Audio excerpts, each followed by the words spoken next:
জাতিসংঘের সাধারণ পরিষদের ৭৯তম অধিবেশনে অন্তর্বর্তীকালীন সরকারের প্রধান উপদেষ্টা অধ্যাপক ডক্টর মোহাম্মদ ইউনূস বাংলাদেশের হয়ে ভাষণ দেবেন, আর সেই ভাষণ হবে বাংলায়।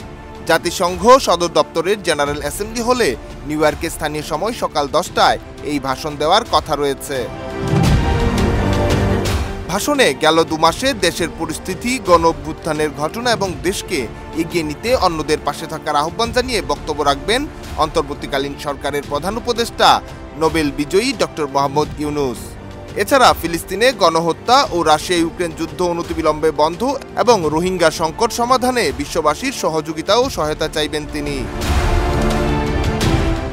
৭৯তম অধিবেশনের বিতর্কের মূল প্রতিপাদ্য কাউকে পিছিয়ে রাখা নয়, বর্তমান ও ভবিষ্যৎ প্রজন্মের জন্য শান্তি, টেকসই উন্নয়ন এবং মানব মর্যাদার অগ্রগতিতে একসঙ্গে কাজ করা।